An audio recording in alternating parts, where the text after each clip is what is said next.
some of the best art presently is being created for television as opposed to the film. Why do you think that's presently where the shift is happening? It used to be for years the best stuff was the silver screen. Now it's almost the pendulum has swung to television. What do you think?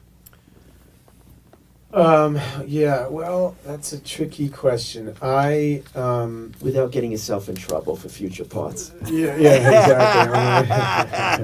exactly. A lot of people might hate me after this response, but I grew up at a time when TV was like the graveyard for an actor's career. Mm-hmm. I'm not that old, but I'm not that young, and when I was in my 20s, you didn't take a TV show Correct. unless it was time to kind of pack it in and like cash in whatever credibility you had as a film actor for a paycheck. And then, suddenly all these jobs that I turned down like turned out to be, the hits of the century. And like, we're not only like big on a populist level, but we're being taken really seriously from the conoscenti or whatever. And people were like, what the hell were you thinking, And this is the way I think about TV. TV is evolving so fast now, and I think that TV is almost at the point where it can usurp the place of film as an art form. It's not there yet, and the reason is that TV rose to prominence as the writer's revenge. Writers in Hollywood have just been treated with total disdain for, a century. And now there was this forum where the writer controlled the whole show, and the director was now being abused.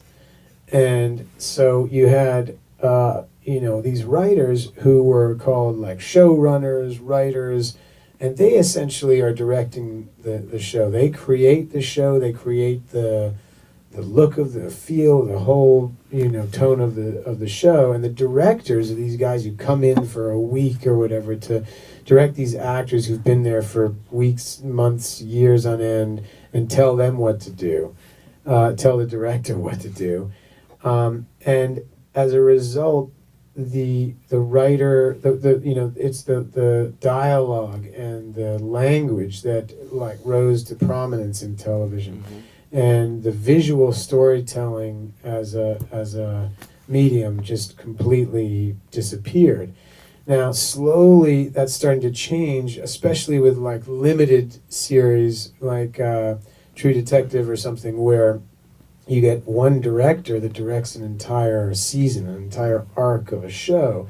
And then, once again, the director is in the driver's seat, and the director has to be in the driver's seat, in my opinion, because otherwise you don't get what film is set out to do, which is to tell a visual story. And so the more that directors are allowed to impose their vision onto television, the more that television will benefit.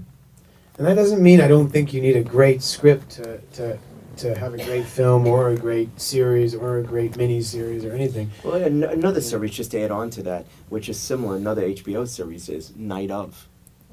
Which is very limited, right to the point, and it has beautiful art. Well, the benefit of a limited series is that you're not trying to invent something week by week just to keep people coming back to watch. You're creating a story that has a beginning and a middle and an end, and you're telling that story episodically, which has its own rhythm, and in some ways benefits from having a more time to tell that story, and you can get into more detail character-wise and everything, but you still feel like the thing is driving towards some kind of conclusion, and you feel the movement of the wheel, of the storytelling wheel. Whereas in episodic television that is just a kind of open-ended series, the problem still remains that after, if a show becomes a hit and you want to keep it going forever and ever and ever, there becomes this kind of burden of trying to, figure out what the hell, what do people want to watch? Which character do people want to follow? And it definitely can be compelling, but it doesn't have the same coherency of something that is limited that way.